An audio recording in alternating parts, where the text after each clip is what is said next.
Well, let's cross live to the House of Commons in London, where Prime Minister Boris Johnson, who is fighting for his political survival, is to face tough questions in Parliament following the resignation of two of his most senior cabinet ministers. To quote the victim's account, he says, "He grabbed my arse and then he slowly moved his hand down in front of my groin. I froze."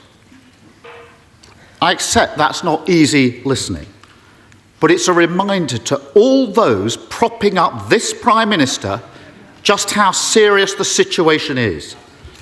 He knew the accused minister had previously committed predatory behaviour, but he promoted him to a position of power anyway.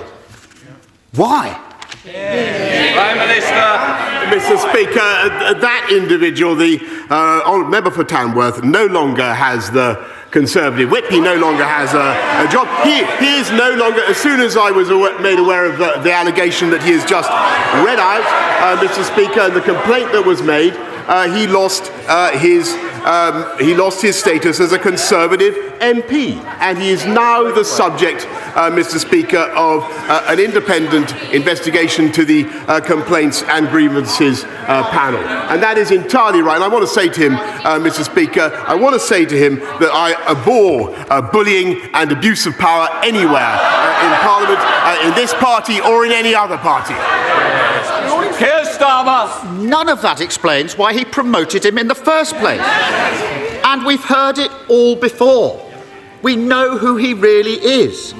Before he was found out, he's reported to have said he's handsy. That's the problem. Pincher by name, pincher by nature. Now, has the Prime Minister ever said words to that effect? And I'm not asking for bluster and half-truths. We've all had enough of that. Yes or no? Prime Minister. Mr. Speaker, I'm not going to trivialise what happened. Yes, Mr. Speaker. Yes, Mr. Speaker. I'm not, because there's very serious complaints have been raised against the member for Tamworth, and they're now being investigated, Mr. Speaker. It is true that a complaint was raised when he was in the Foreign Office, and the matter was resolved. It's absolutely true. It's absolutely true, Mr. Speaker, that it was raised with me. I greatly regret that he continued in office, and I've said that. I have said that before, Mr. Speaker. I have said that before, Mr. Speaker. But it is now the subject of an independent investigation, and that is the right thing, Mr. Speaker. And frankly, I think the people of this country would like also to hear. They would like also to hear about other jobs that are held by people in this country, not least the 500,000 people we got off welfare into work in the last 6 months alone, Mr. Speaker. Those are things that are making differences to the lives of people up and down the country, and I'm proud of it. Keir Starmer. No one's cheering that. No denial. And he says the matter was resolved when he means it was upheld. Exactly. And they're all sitting there as if this is normal behaviour. Exactly. When that young man reported his attack to a government whip, she asked him if he was gay. When he said that he was, she replied, "That doesn't make it straightforward." That comment will sicken anyone who's experienced sexual assault and then be made to feel like they somehow asked for it, or who worry that prejudice means their complaint won't be taken seriously. Will he apologise for those disgraceful comments on behalf of his government?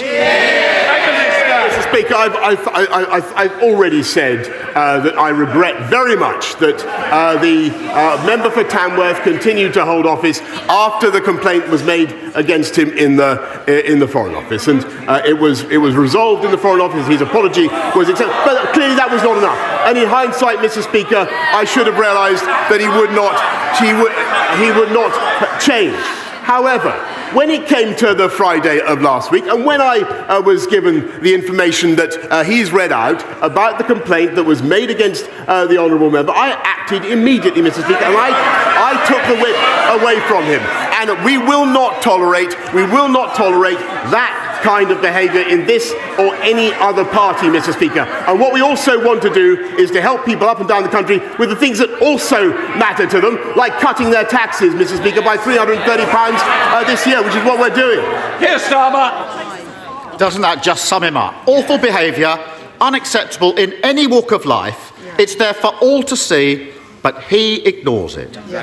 It was the same when his ally was on the take from the lobbyists. It was the same when his Home Secretary was bullying staff. It was the same when taxpayers' money was being abused, and it was the same when he and his mates parted their way through lockdown. Anyone quitting now, after defending all that, hasn't got a shred of integrity. Mr. Speaker, isn't this the first recorded case of the sinking ships fleeing the rat? Mr. Speaker, look, he talks about. He should hear what his lot say about him, Mr. Speaker. He talks about integrity. He wanted to install the member for Islington North into number 10, Mr. Speaker. That's what he wanted to do. Imagine what our country and what the world would be like now. He talks about integrity. He voted 48 times to overturn the will of the British people and take us back into the European Union. And by the way, listening to his muddled speech the other day, that is exactly what he would do again. Mr. Speaker, he talks about integrity, but Mr. Speaker, he has voted time and time again against sanctions on criminals that would put them behind bars. This is the government that is tough on... I'm sorry, he talks about integrity. He is himself facing a criminal investigation, Mr. Speaker, which he asked me to resign. Keir Starmer. What a pathetic spectacle. The dying act of his political career is to parrot that nonsense. And as for those who are left, only in office because no one else is prepared to debase themselves any longer, the charge of the lightweight brigade. Have some self-respect. Mr. Speaker, for a week, he's had them defending his decision to promote a sexual predator. Every day, the lines he's forced them to take have been untrue. First, that he was unaware of any allegation. Untrue. Then, he was unaware of any specific allegation. Untrue. Then he was unaware of any serious specific allegation. And now he wants them to go out and say that he simply forgot that his whip was a sexual predator. Anyone with anything about them would be long gone from his front bench. In the middle of a crisis, doesn't the country deserve better than a Z-list cast of nodding dogs? Prime Minister. Well, Mr. Speaker, it's exactly when times are tough and when the country faces pressures on the economy and pressures on their budgets, Mr. Speaker, and when we have the biggest war in Europe for 80 years, Mr. Speaker, that is exactly the moment that you'd expect a government to continue with its work, not to walk away, Mr. Speaker, and to get on with our job and to focus on the things that matter to the people of this country. And so we're not only cutting taxes today, Mr. Speaker, we're putting £1,200 into every one of the 8 million most vulnerable households in the country, Mr. Speaker, thanks to the strength of our economy and thanks to the decisions that we took, Mr. Speaker, which he opposed at the time. Keir Starmer. The only thing he's delivering is chaos. I started this session with a quote from the young victim in all this, how he froze when he was attacked. When I was prosecuting rapists, I heard that from victims all the time. Victims said they froze because it's not about sex, it's about power. And the power the disgraced government minister had was handed to him by that Prime Minister. And he's only in power because he's been propped up for months by a corrupted party defending the indefensible. So it's no longer a case about swapping the person at the top. Isn't it clear? The only way the country can get the fresh start it deserves is by getting rid of the lot of them.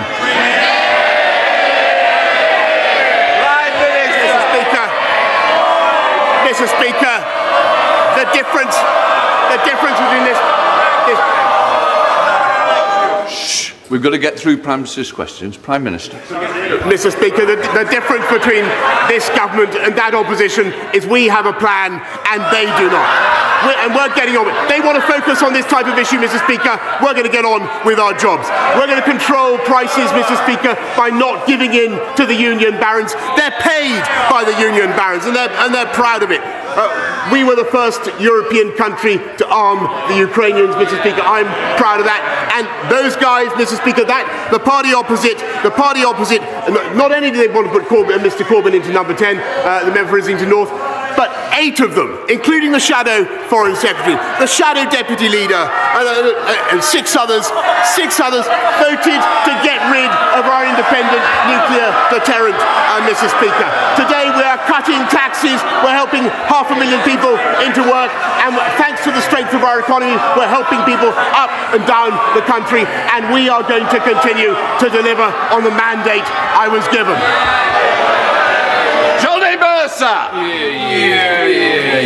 Thank you very much, Mr. Speaker. On Monday night, the Northern Ireland Legacy Bill reached its 3rd reading, and so with it the beginning of the end of the journey, a long journey to make sure the service and sacrifice of those who served in Iraq, Afghanistan and now Northern Ireland is not rewritten by those who seek only to line their own pockets. But would the Prime Minister agree with me that never again can we allow such a gulf to open up between this place and those who serve? Never again must they be made to feel like we are not on their side.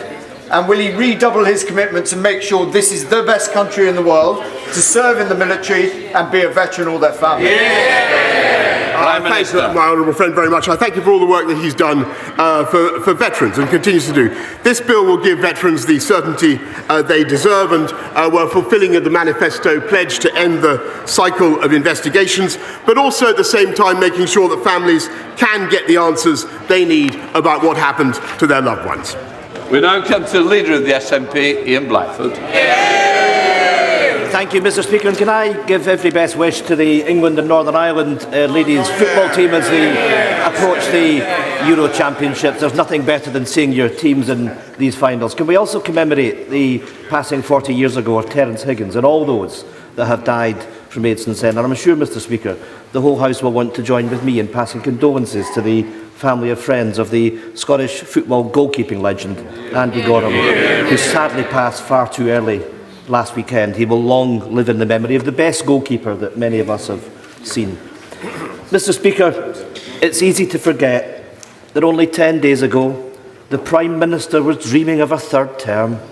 Mr. Speaker, you know, it's often said that a week is a long time in politics, but it turns out that 10 days is truly a lifetime. Because, let's face it, it's a minor miracle that the Prime Minister has even made it through to Prime Minister's questions, and he really ought to see the faces behind him, because, Prime Minister, it really is over. The Prime Minister is desperately clinging on to his own fantasy, but the public can't afford to put up with this farce of a government a minute longer. Today, we should be talking about the Tory cost of living crisis, soaring inflation and the growing costs of Brexit. But instead, it's always about him. How many more ministers need to quit before he finally picks up his pen and writes his own resignation letter? Perhaps that's what he's doing now. Actually, Mr. Speaker, I was just jotting down some notes on his question, which I thought was excellent when he was talking about the economy, because that is the issue that the country faces, and that is where this government is introducing, I think, the most important solution: helping families up and down the country with £1,200 going into their bank accounts right now, cutting taxes for 30 million people, £330 tax cut, and helping 500,000 people into work through the Way to Work scheme. That is a fantastic thing to be getting on and doing. That is the priority of this government, and that's what I'm going to focus on. I'm glad he likes it. Ian Blackford. My goodness, nothing to see. We should all move on if we live in the world of the Prime Minister. You know, a few weeks ago I compared the Prime Minister to Monty Python's Black Knight. Actually, turns out I was wrong. He's actually the dead parrot. Whether he knows it or not, he's now an ex-Prime Minister. But he will leave behind two deeply damaging legacies. I hope the dishonesty of his leadership follows him out of the Downing Street door. But the other legacy is that of Brexit. And that will stay, because I'm sad to say that the Labour Party now fully supports Brexit. Mr. Speaker, Scotland wants a different future, not just a different Prime Minister. So if the Prime Minister won't resign, will he call a general election and allow Scotland the choice of an independent future, free from the control of Westminster? Prime Minister. Mr. Speaker, I noticed that his remark that the Labour Party have given up on returning to the European Union was not greeted with rapture by the benches opposite, and that's because it's not true.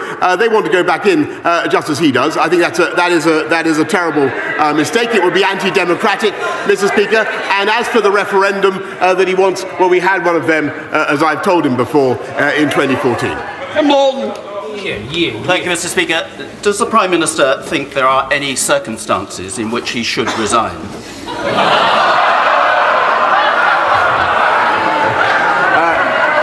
I think, Mr. Speaker, clearly if there were circumstances in which I felt it was impossible for the government to go on and discharge the mandate that we've been given, or if I felt, for instance, that we were being frustrated in our desire to support the Ukrainian people, or over some major point, then I would. But frankly, Mr. Speaker, the job of a Prime Minister in difficult circumstances when he's been handed a colossal mandate is to keep going, and that's what I'm going to do. Let's Savile Roberts. Well, there you have it, Mr. Speaker. Once again, the Prime Minister, he puts political survival before public duty. But people can see, even if he goes, it's not an if, it's a when, isn't it? The same Westminster arrogance will continue to dictate our futures in Wales.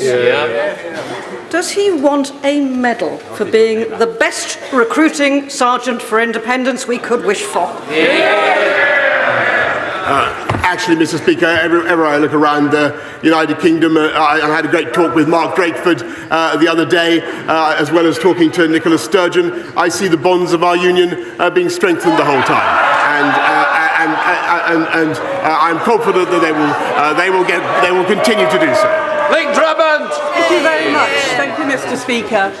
The government's town centre and levelling up funds have been very successful around the country, but there are a few town centres, like Waterlooville in Mearn Valley, that are in desperate straits and haven't managed to get any funding, get a scheme into the present round of funding. Can my honourable friend assure me that future funds will be available to help declining high streets become fit for the 21st century and survive the post-pandemic? I thank my honourable friend, and she's a great champion for Mearn Valley, and I will make sure that she gets a meeting with the Minister for Levelling Up at the earliest opportunity. Western.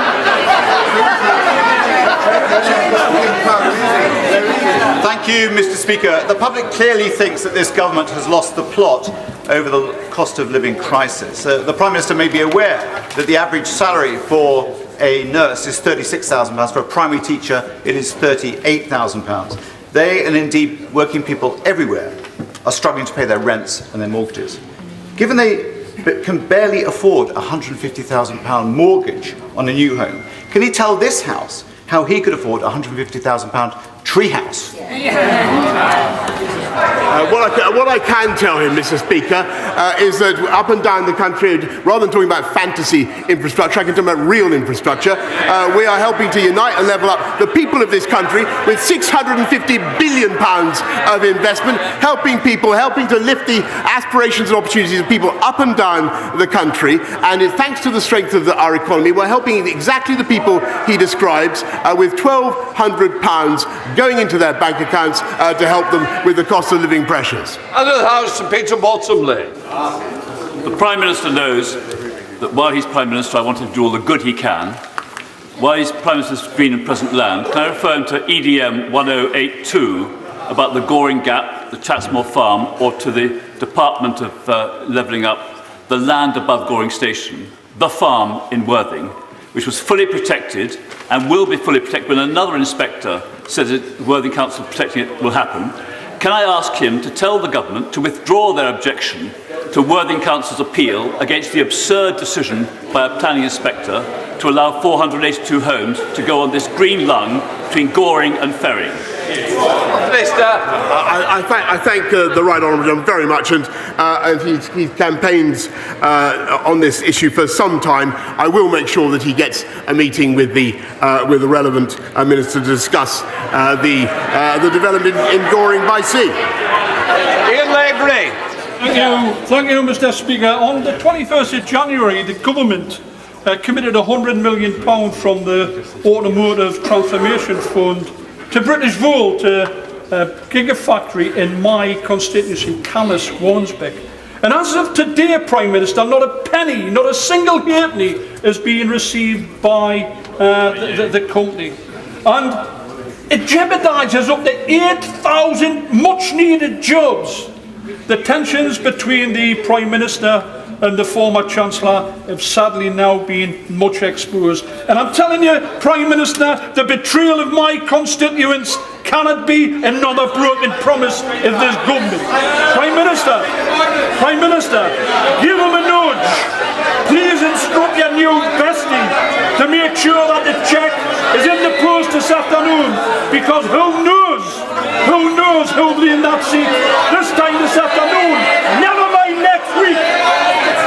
Can I congratulate the Honourable Gentleman on the passion with which he advocates investment in British Volt? And I totally share his enthusiasm. And actually, I want to thank my Honourable friend, the member for Blythe Valley as well, who is a heroic campaigner on this issue. I can tell him that the letter was sent last night, Mr. Speaker, an in-principle offer of support for this project through. How about that? Hang on in there, Mr. Speaker. That's what I'm going to do. Thank you, Mr. Speaker.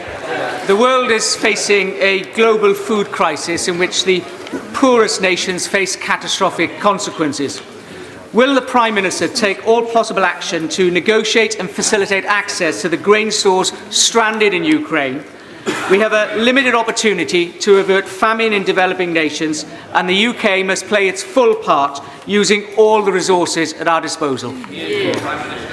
My right honourable friend is completely right, and there are 25 million tonnes of wheat that are basically being held hostage by Putin. That's equivalent to the annual consumption of many of the least developed countries, and we're helping to lift that blockade, not just by negotiation but also by supplying demining equipment, insurance for the commercial ships that might be involved, and also 10 million to help improve the railway infrastructure that would be necessary to get the grain out by rail. Mark Hendry. Mr. Speaker, yesterday the Prime Minister said that he is fed up of people saying things on his behalf. It's not just him that's fed up, so are the British people and his ministers who are resigning. They're sick of time and time again being sent out by him to say things that aren't true. Is the real problem him or them for believing him in the first place? Mr. Speaker, I thank him very much, and look, I want to be clear. What I want to say is, I say it again. I regret the way the appointment happened, and I was clear with the House about what I knew at the time. But I want to stress that I take this matter extremely seriously. I'm very sorry for the impact it's had on the victims. But the individual in question, the member for Tamworth, is now subject to an independent complaints and grievance procedure. As soon as that complaint was made, I should say, Mr. Speaker, the whip was taken away. Can I just say we don't know that is the case. It is confidential, and I think we've got to stop referring to something that we don't know there. And I want to put the House on notice that we don't mention it. Teresa Villiers. Just over a fortnight ago, 2 horrific fatal stabbings took place in a quiet street in East Barnet. With the Metropolitan Police now in special measures for the first time in its history, will the Prime Minister urge the Mayor of London to start living up to his responsibilities as Commissioner?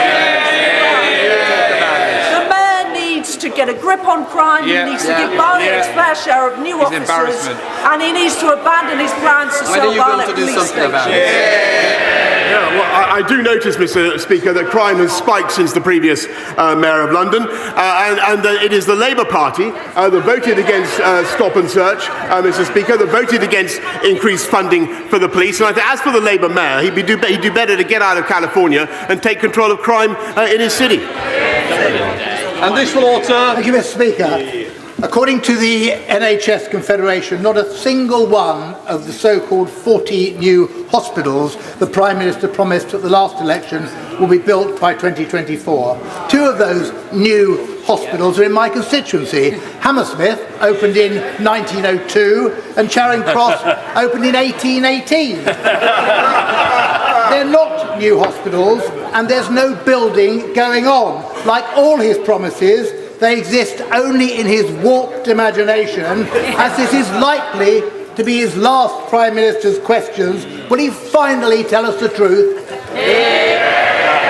Well, actually, Mr. Speaker, if he looks at what we promised and what we delivered, we said we'd get 20,000 police out on the streets. We've actually got 13,500 more already. We said we'd do 50,000 more nurses. We're already on track. And he's quite wrong about the pledge on hospitals. We're going to deliver them by 2030, Mr. Speaker. That was always clear. And the only reason we can do that is because we're putting the funding into our NHS, which he and his party opposed. Boris Ambrose. Mr. Speaker. Yesterday, in an attempt to boost morale in the tea room, the Prime Minister said at a table, but there were 7 people, MPs in the Carlton Club last week, and one of them should have tried to intervene to stop Chris from drinking so much. As if that wasn't insulting enough to the people who did try and intervene that night, and then also to the victims that drink was the problem. Isn't it the example, Mr. Speaker, but it's the Prime Minister constantly tries to deflect from the issue, always tries to blame other people for mistakes, and that at least nothing left for him to do other than to take responsibility and resign. Order. Can I just say, you ought to be embarrassed by clapping. This is not a debate. Mr. Esterson, it's not debating society. This is... No, we'll leave it. This is Prime Minister's questions. I want to get through the questions as other people want to catch my eye, and the way to do it is not by clapping. Prime Minister. Mr. Speaker, there's a very simple reason why they want me out, and that is because they know, Mr. Speaker, that otherwise we are going to get on and deliver our mandate and win another general election, and that is the reality, Mr. Speaker. Neera Wilson. Thank you very much, Mr. Speaker. The Prime Minister once wrote, "It is a wonderful and necessary fact of political biology that we never know when our time is up." Long after it is obvious to everyone that we are goners, we continue to believe our duty is to hang on to the perks and privileges of our posts. In reality, we are just terrified of the come down. So for the sake of this great country, will the Prime Minister heed the advice of his former self, get over his terror and do the decent thing? Mr. Speaker, with great respect, I refer the honourable lady to the answer I have just given. When things are tough, of course people turn their fire on the leader of the country, but it is my job to get on and deliver our manifesto, which we are, and to deliver on the mandate on which I was elected, and to get this country through tough times, just as we got it through COVID. And that is what I'm going to do. Fiona Bruce. Thank you, Mr. Speaker. Around 1,000, I apologise, around 1,000 delegates from 100 countries are at the Freedom of Religion or Belief International Ministerial Conference over at the QE2 Centre today. There is still time for honourable members to visit. But will the Prime Minister agree with me that this significant conference will count for nothing unless it results in concerted global action to promote and protect freedom of religion or belief around the world? I thank her very much. And freedom of religion and belief is integral to people's identity and their sense of themselves and their own personal freedom and security. And I thank her for the work she's doing as my own envoy on that subject, and also for the wonderful conference that she has organised. It was great to talk to her about it yesterday. Mohammed Jasser. Thank you very much, Mr. Speaker. Will the Prime Minister join me in expressing my deepest condolences to those injured and affected by the explosion at a block of flats at Redwood Grove in Bedford on Monday, which has sadly led to the death of one resident, with others yet to be accounted for. This is a timely reminder of the dangerous work undertaken by the fire service.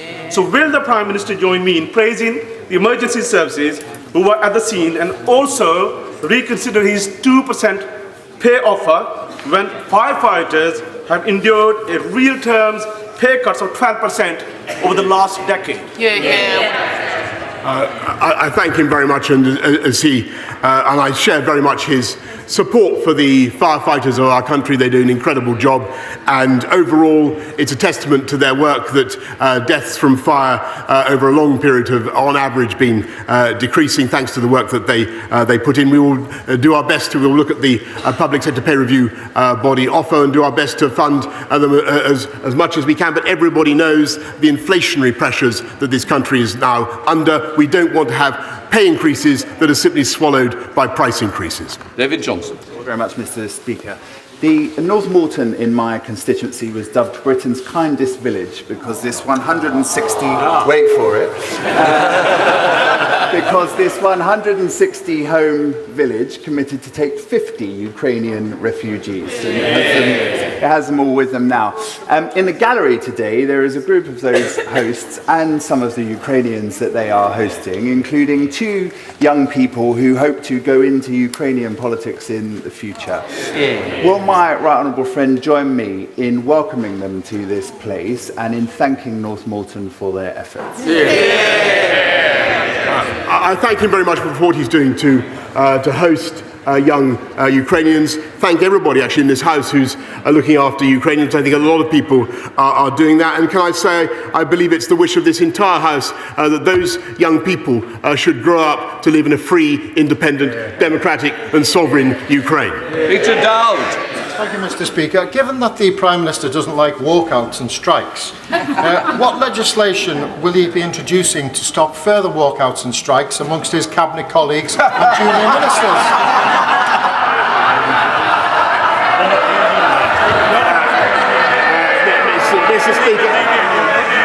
Mr. Speaker, I think that the whole House will have observed the brilliant performance on the radio this morning by the new Chancellor of the Exchequer.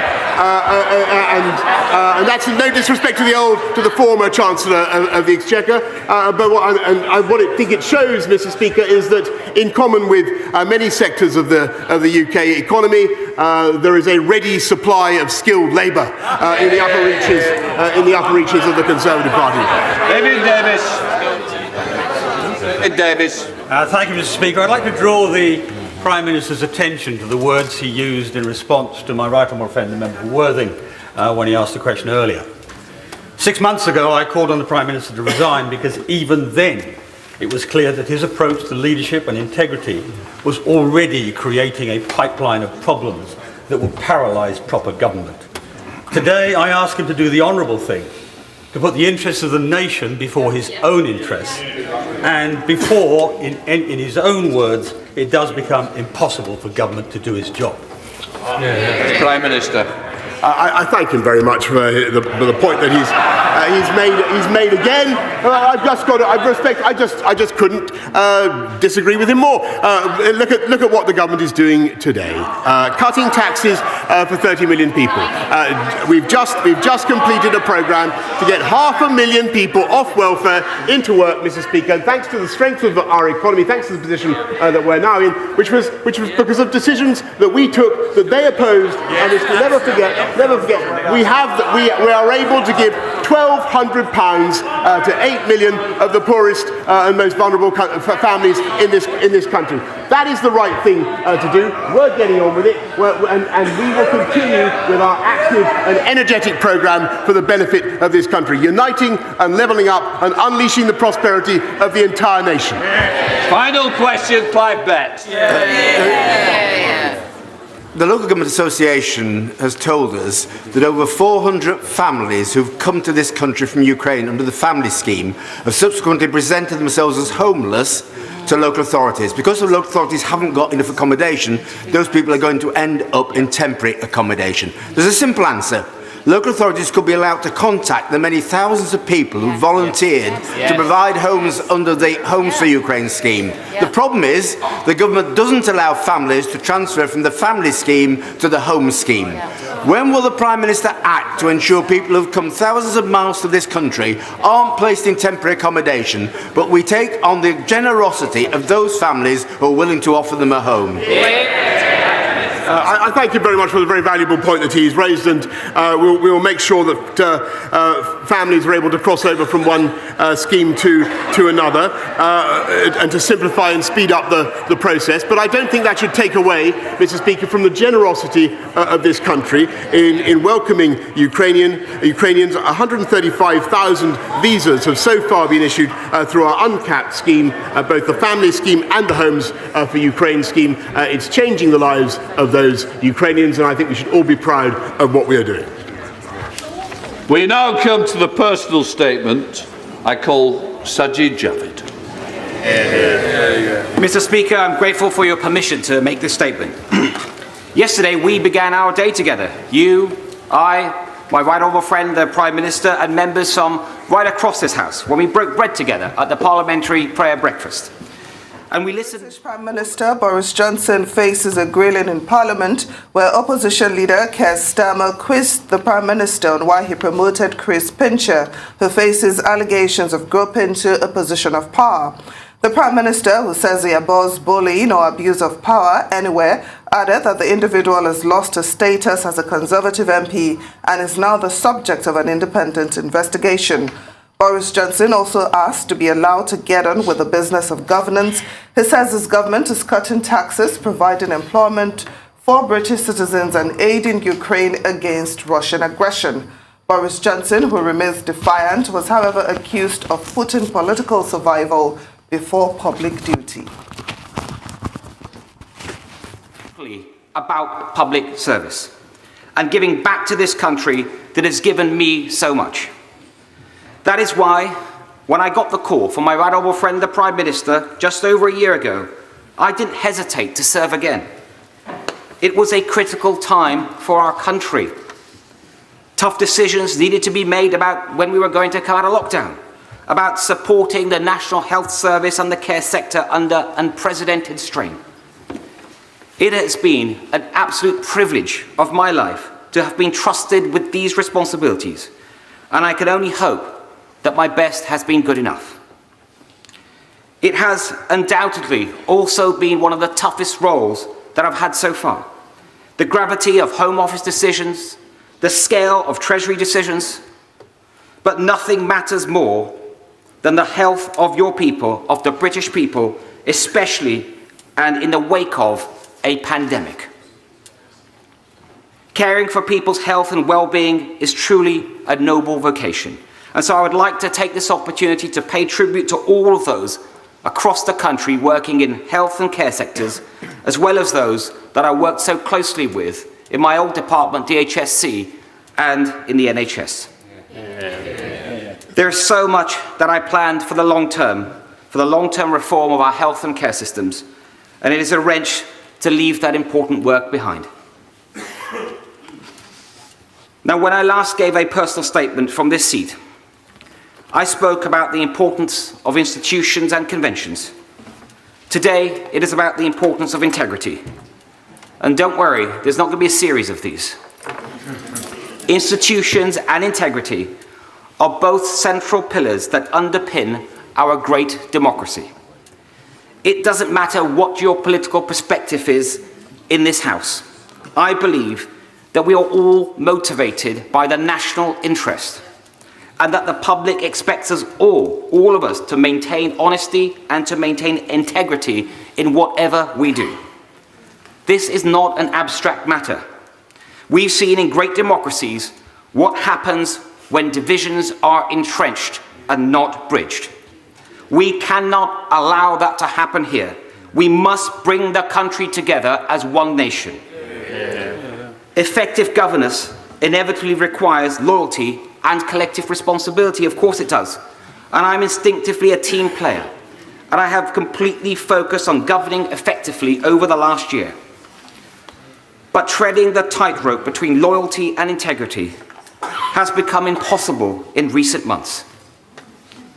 And Mr. Speaker, I will never risk losing my integrity. I also believe a team is as good as its team captain, and that a captain is as good as his or her team. So loyalty must go both ways. The events of recent months have made it increasingly difficult to be in that team. It's not fair on ministerial colleagues to go out every morning defending lines that don't stand up and don't hold up. It's not fair on my parliamentary colleagues who bear the brunt of constituents' dismay in their inboxes and on their doorsteps in recent elections. And it's not fair on Conservative members and voters who rightly expect better standards from the party they supported. When the first stories of parties in Downing Street emerged late last year, I was personally assured at the most senior level by my right honourable friend's then team that, and I quote, there had been no parties in Downing Street and no rules were broken. So I gave the benefit of doubt. And I went on those media rounds to say that I'd had those assurances from the most senior level of the Prime Minister's team. Then we had more stories. We had the Sue Gray report, a new Downing Street team. I continued to give the benefit of the doubt. And now this week again, we have reason to question the truth and integrity of what we've all been told.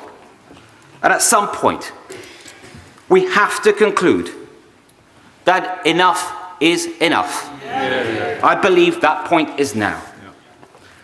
I welcome the Prime Minister's public acknowledgement last night that matters could have been handled better in who he appointed and what was said about what he knew when. And I appreciated his kind and humble words and his humble spirit when I went to see him yesterday, and also the kind letter that he has sent to me. But I do fear that the reset button can only work so many times. There's only so many times you can turn that machine on and off before you realise that something is fundamentally wrong. Last month, I gave the benefit of doubt one last time. But I haven't concluded that the problem starts at the top.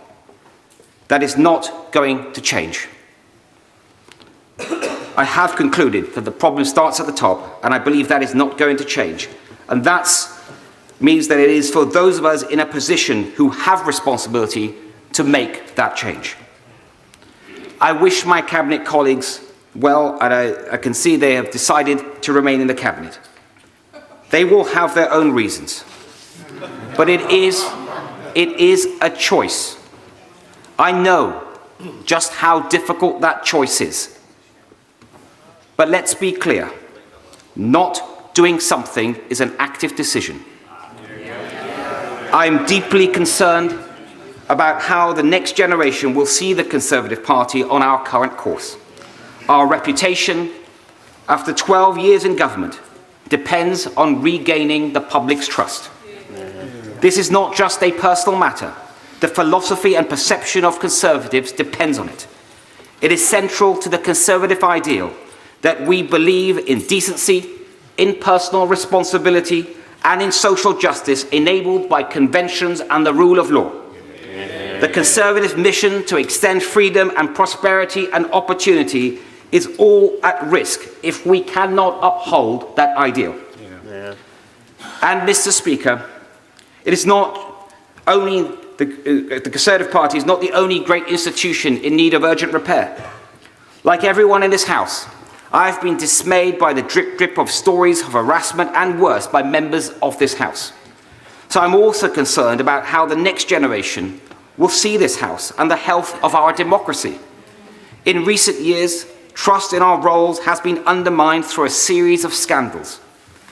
But the one thing we can control is our own values and behaviours. So it is incumbent on all of us to set high standards for ourselves and to take action when they are not met by others. Mr. Speaker, I'm grateful for the messages of support that I've had from many members of this House and beyond. I got into politics to do something not to be somebody. So it is hard in one way, but not in another. Being a good father, a husband, a son, and a citizen is good enough for me. And if I can continue to contribute to public life and my party from the backbenches, it will be a privilege to do so. Can I say to the House, there will be no more personal statements today.